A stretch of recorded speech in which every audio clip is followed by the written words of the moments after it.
Hello, welcome to the Red Room. Today we're going to do a Wretched overview of the Wretched Epoch. Wretched Époque is an investigative horror setting in the game, obviously, a Wretched game. In La Belle Époque, of course. Which takes place between the 1870s and 1914, when the World War I began. It has some influence in a few things that aren't particularly popular, as for example, Adele Blanc-Sac's comics, European comics, and Umberto Eco, a couple of his novels, and then the several characters from Pulp and before Pulp, Arsène Lupin, and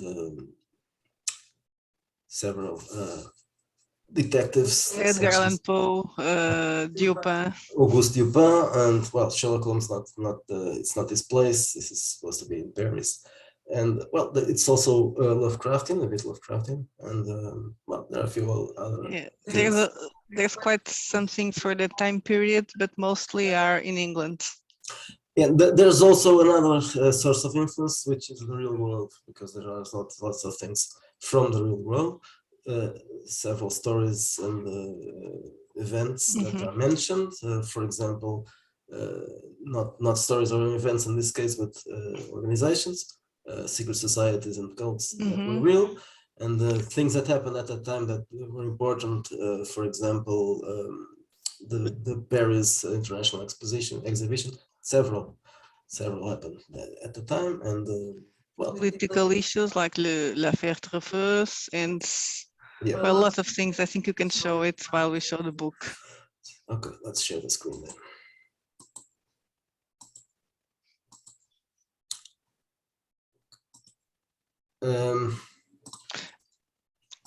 So the rules are the rules for both bastards and the Wretched Bastard and Wretched Country, so they are basic OSR rules.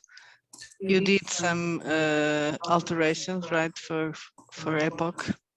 Yes, but not here. This is basically the same. You roll 3d6 for the abilities. The abilities are strength, intelligence, wisdom, dexterity, constitution, and charisma, and we suggest comeliness as well. Obviously, the most different thing are the classes. But before we go into the classes, let's talk about the concept, which includes the 7 transgressions that were already used in the previous games, bastards and yes. To create a bastard or to create a wretched personage character, the best thing to do is to create a sin. Yeah, the sins are the 7 sins, and it helps to make the character more wretched. Yes, you aren't obliged to use one of the real 7 sins, but you can think about something else. Yeah, a vice. Yeah, well, for example, they aren't necessarily what the name says. So, for example, gluttony, if you are interested in doing a drug addict, which is quite possible in the 19th century, it would be a gluttonous character. It doesn't have to eat that much food. It's applied to different things. So then you have the abilities, and this is the usual stuff, you know, constitution, charisma, wisdom, dexterity, all that nasty stuff there. Hit points are, as usual in OSR, variable according to classes. Now let's talk about the classes, because that's the place where there are some changes. So the first one, but not just the names, but they are grouped in several different. So there are many more classes, as you can see by this list, but some of those are grouped because they are similar. So assassin and covert operative, they evolve mostly the same, so they are placed together.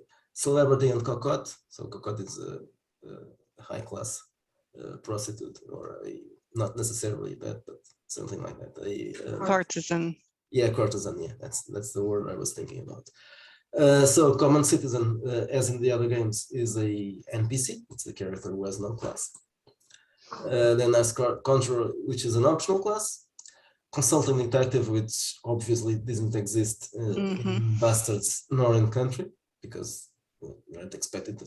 Even though you could do a Pinkerton agent in Country, but it wasn't a consulting detective. It would be a gunman. Probably. Yeah, probably. So then you have Citizen of the World, Explorer, and Reporter.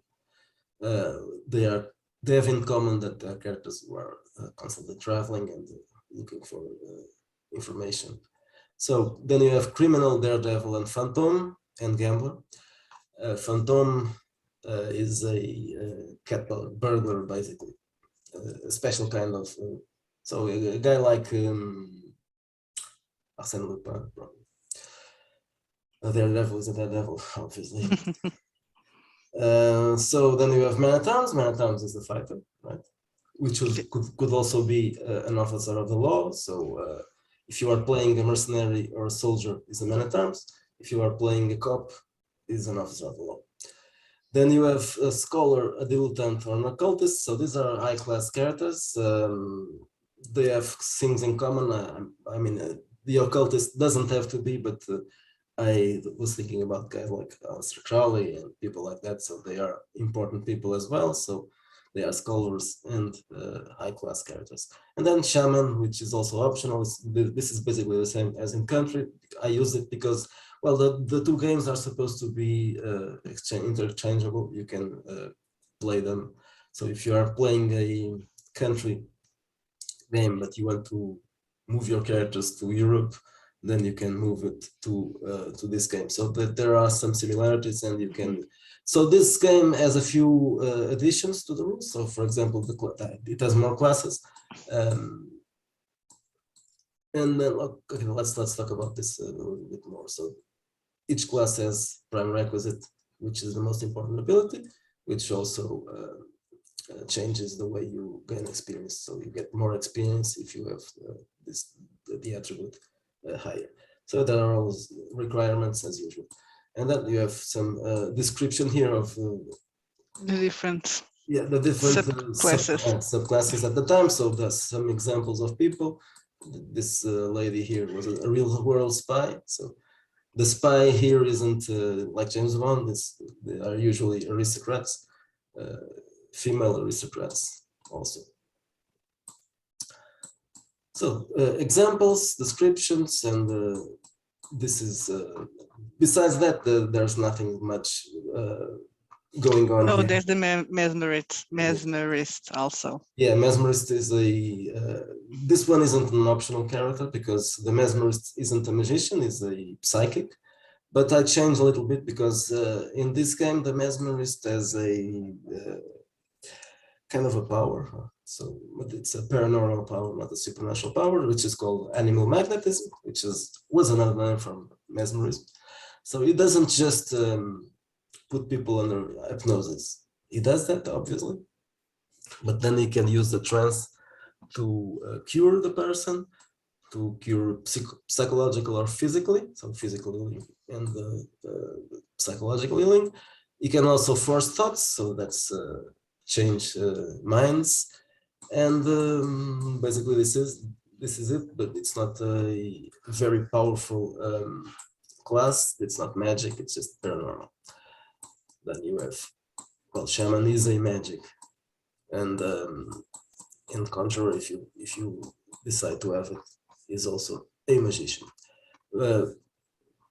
So these are tables. So this time I decided to in Bastards, and they were interspersed, but they are now all together. So this is just the usual bonus skills and skills. Each class has a bonus skill. For example, the Mesmerist here has animal magnetism, and men at arms, depending on if you are an officer of the law or an investigator. You have different skills. Okay, defense is the same as armor class. This is the next step in character creation. So as in country, the fact that we changed the name from armor class to defense is also important, because even though we had changed it already for bastards, but in this case it's more likely, even more likely for your character to not wear an armor. So defense, you're probably going to use the base, which is 10 for any person without an armor, and then apply the dexterity modifier to that.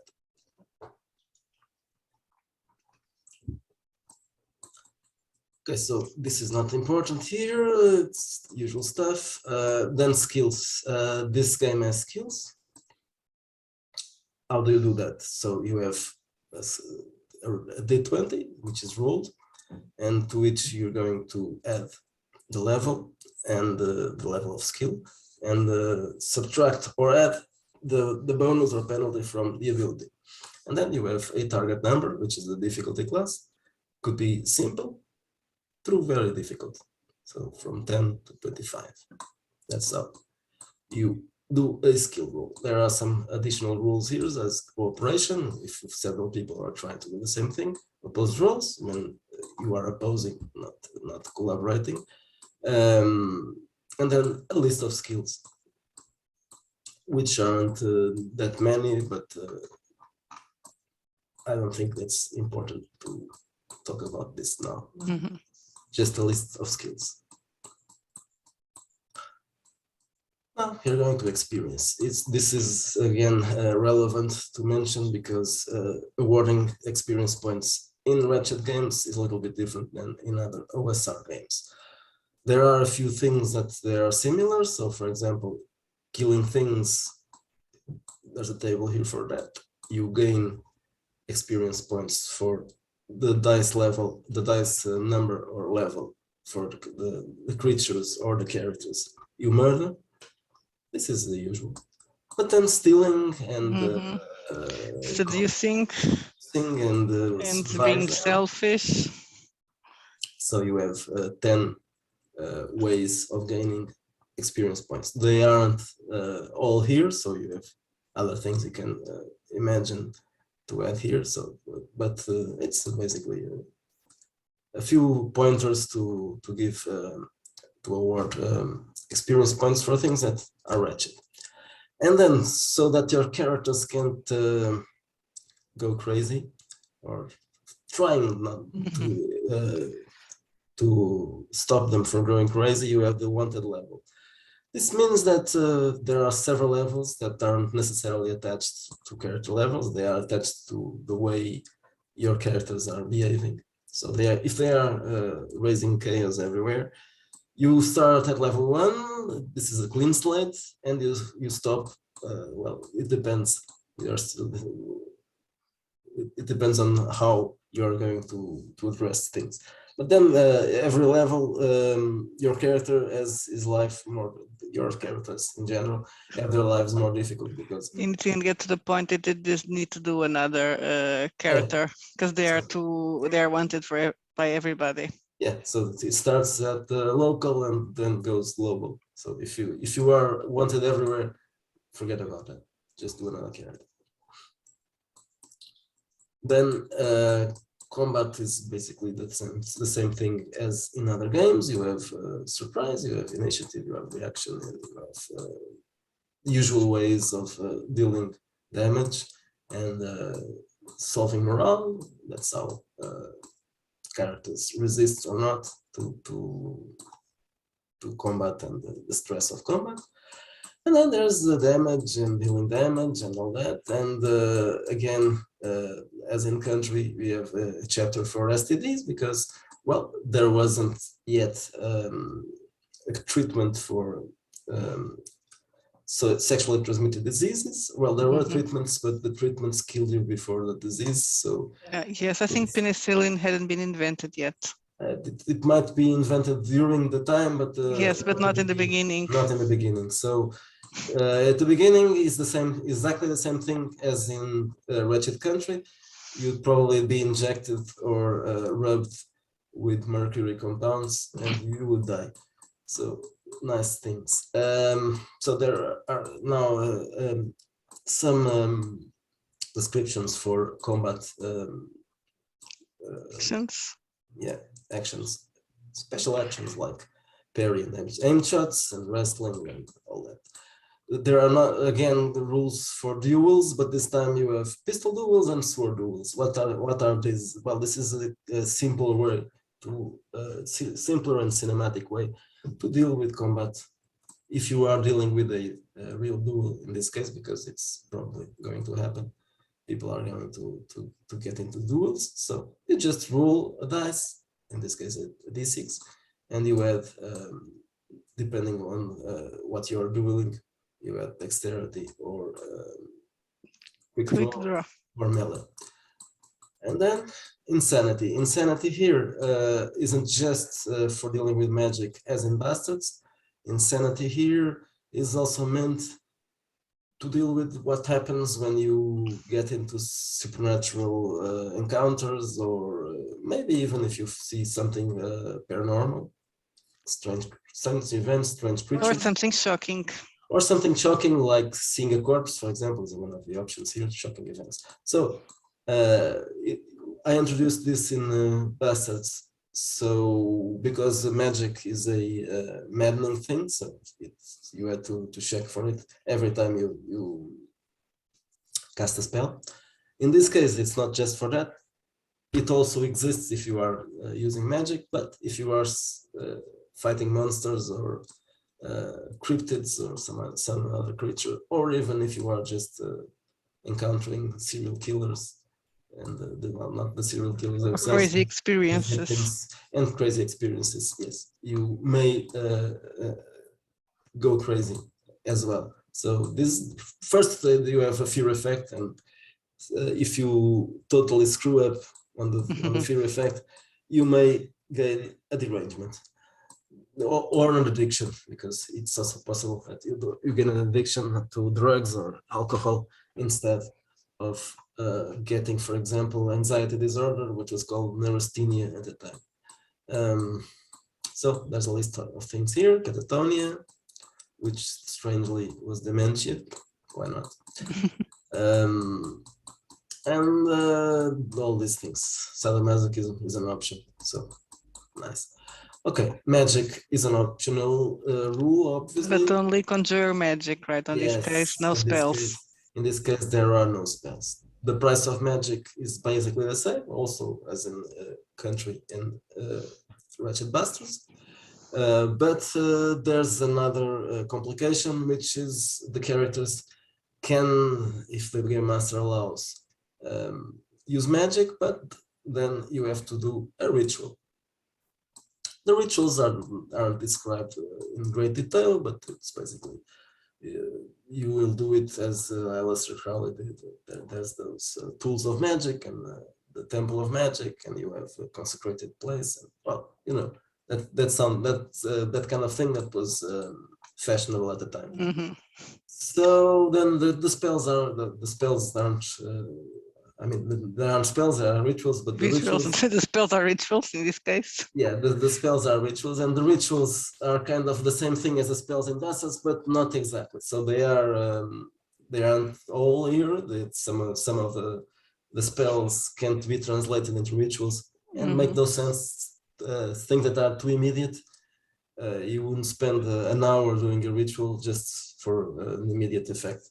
It wouldn't make sense. So there are some differences here, and the ranges and durations are also different because, well, these are rituals, not spells.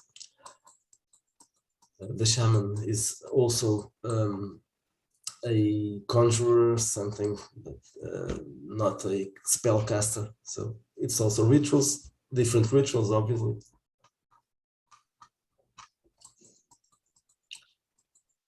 And then we have the bestiary. The bestiary is also different.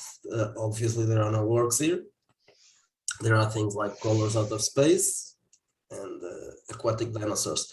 So here you have cryptids. You have a few supernatural creatures like the banshee, which are not just from fantasy, can be used in a horror game. And you have also Lovecraftian creatures like the deep ones. Demons. And demons, which aren't necessarily Lovecraftian. And some of the cryptids can be cryptids or something a little bit different. So, well, let's say that the cryptid is something natural, but some of the creatures here, the primates and the giant creatures, could be also recreated in laboratory by scientists. The phantoms of celluloid are also something that was introduced in a country, but they are slightly different here. So the pterodactyl is one of the possibilities for an extinct species that was here, possibly there's a possibility of being brought back by a scientist. Common creatures as well, of course, it's the usual things. So now you have a timeline, and I'm not going to detail here, of course, but this is the timeline of the Belle Epoque. So several events. So you can, of course, this is, you didn't really need this. You can just go to Wikipedia, but there aren't that many, and they are selected for their relevance. And there are some, this is stories from histories, a few curiosities. For example, this one is about the president of France. Yeah, an interesting thing. There's one of the things that is suggested here as a auxiliary for writing stories in the series called Paris 1900, I think, Paris Police 1900. Yes. It starts with this story. So this is the timeline, and after the timeline, you have a description of esoteric orders and secret societies. Most of these are real. So Freemasonry, Rosicrucians, Hermetic Dawn, Theosophical Society, and the Illuminati, and the Black Hand, and several other orders. Templars, of course. Spiritism. Yes. More stories from history. Then you have here some ideas to rule randomly fictitious cults. Yes. Then now this is again fiction. Criminal masterminds. These are important characters that you may find in this setting. They are obviously NPCs. So you are going to play a criminal mastermind. So the first one they are there to be antagonists, right? Yes, they are supposed to be antagonists, or maybe not. They could be even allies. Yes, it depends. It depends on the characters, but well, they are supposed to be NPCs because they are very good characters. They are really veterans. Even though this game stops at level 10, it doesn't really mean that the NPCs must be level 10. The characters can be over level 10, but the NPCs might be. So you have Gilbert Renard Baron. He has two names because he has an alias. So this guy is Baron Stoltikov. And then you have Alexis Kergas, who leads a group called Les Compagnons du Diable, which means the devil's companions, yes. The Phantom, he has the name of a class, but well, he's basically he gave the name to the class because it's a character like a cat burglar. No face, obviously. No one knows who he is, and this one also because these guys are ciphers. They are both very enigmatic. L'Eminence Rouge, who is some people think that is a real cardinal, not Richelieu, obviously. Who knows? Maybe. Well, maybe he's still alive. So then this is an English guy called Geoffrey Wellington, but he's in Paris. And Gérard Dauchou is this one is connected to the supernatural part of the game, which was called The Beyond. The Beyond is a dark realm where most or all of the supernatural things come from. So there's a clear distinction between supernatural stuff and paranormal stuff. Here. So paranormal isn't so otherworldly as the supernatural. So you can have psychic powers and those things, and that is those things are earthly. But then there's that dark realm. Mad scientists. So obviously there are mad scientists here. This guy here, Samuel Durand, is kind of a Frankenstein similar. So he's bringing back the dead with the galvanism. George Watley is something like that, but he is not working with dead people. He's working bringing back extinct animals, right? Yeah, yeah, but also using galvanism. And there are others working in galvanism. This one, Marcel Escoffier, is the one who is working with movies. So the movies were invented at the time. So he is trying to create hallucinations and turning those hallucinations into something else. Of course, this has lots of spoilers, but it's the only way to talk about things. Now we're going to something that is real and not real at the same time. The Apache Underworld. The Apache, in this case, aren't really Apaches, because this is in the United States, this is in Paris. But at this time in Paris, there were many gangs of youth that were basically, yeah, punks of the time, that were labeled by the journalists of the time as Apaches because they were savage. Yes, they were savage. So this is an interesting story, a real story about these people, and well, there are plenty of information here about the reality and myth of the Apache gangs. It's possible to play an Apache if you want to play something as a lower class character, because usually in the 19th century, you only play the aristocrats. In this game, you can play also the downtrodden. And if you want to play an Apache gang, of course, it would be difficult to play Apaches and aristocrats, but not necessarily, because if you are playing, for example, a mad scientist or even an occultist, there are several possible connections here mentioned, because some of the factions in the game are using the services of these guys, of the Apaches. These two were real ones, and this one was also a real one, and a female Apache. That's another interesting thing about this. Women usually were prostitutes, but they had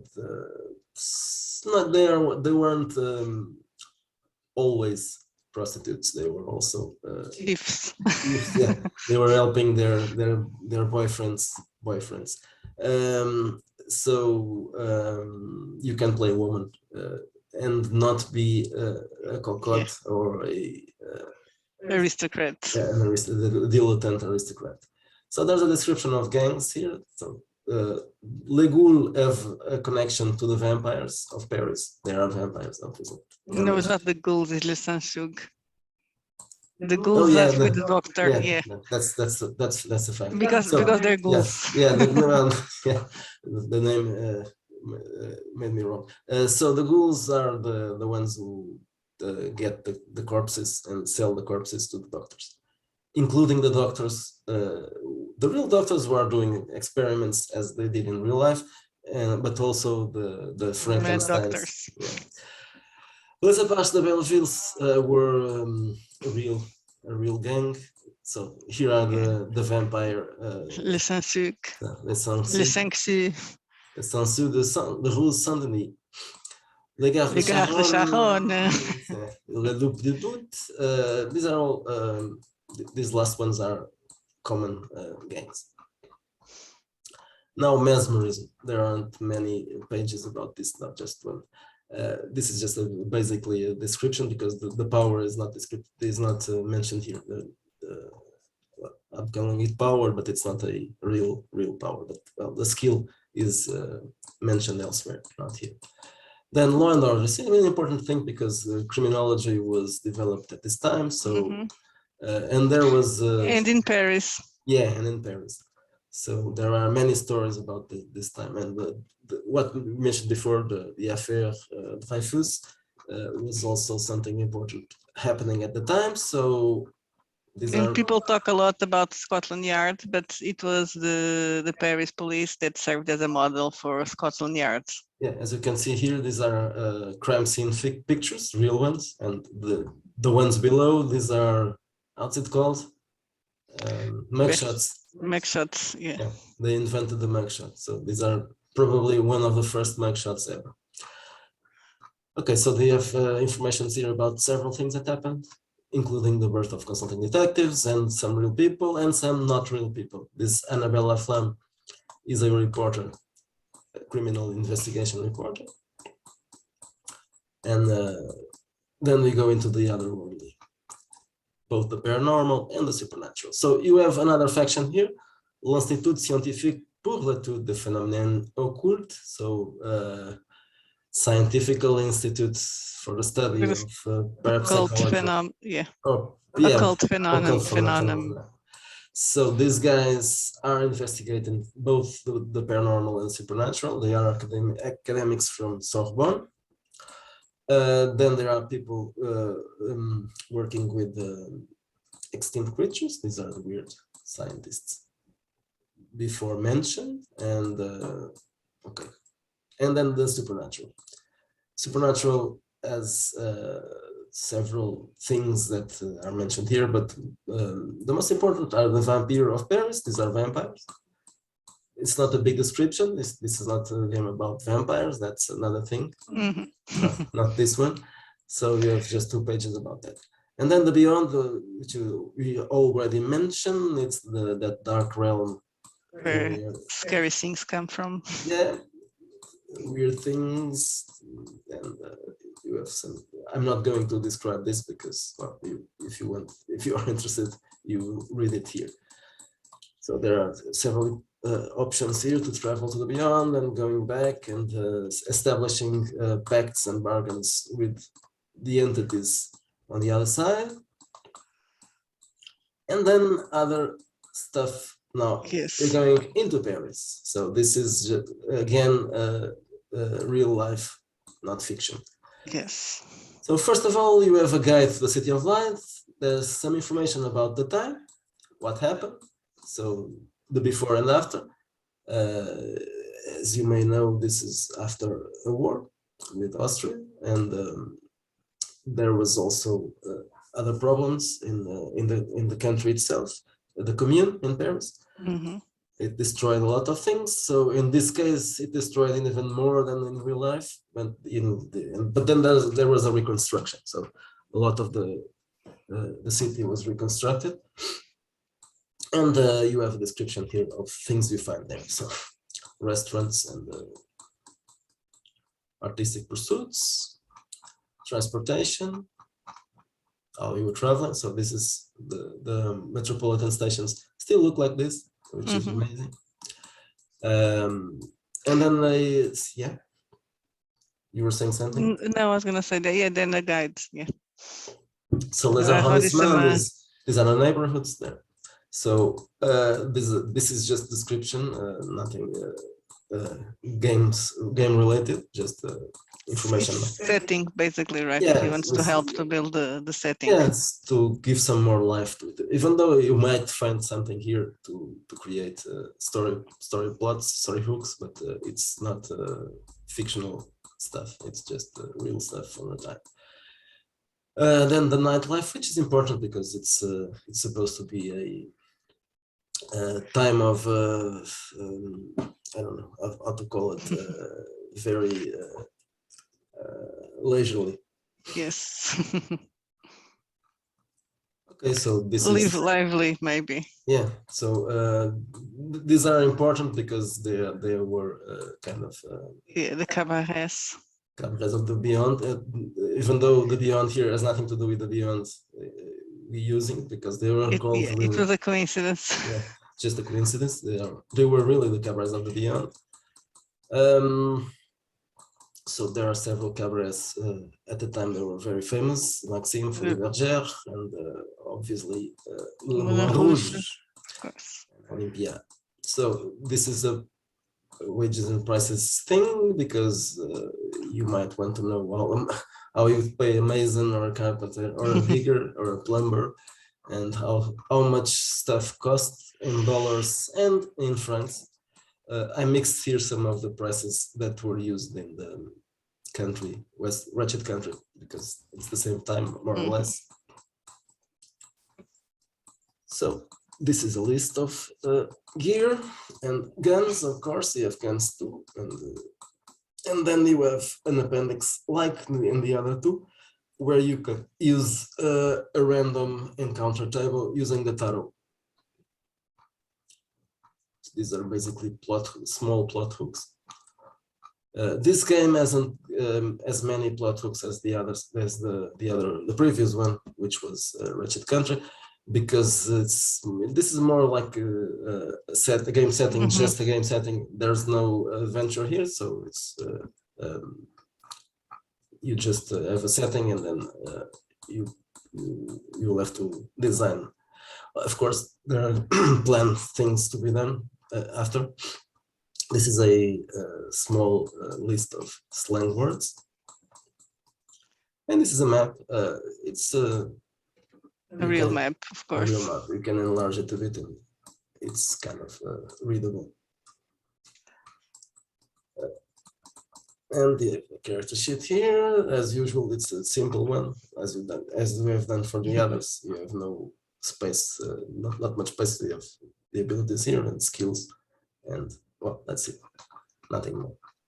Okay, so this is an overview of Wretched Époque, and we'll do another one for the other game that we have. Wretchploitation. Wretchploitation, yes. Okay, so see you next time.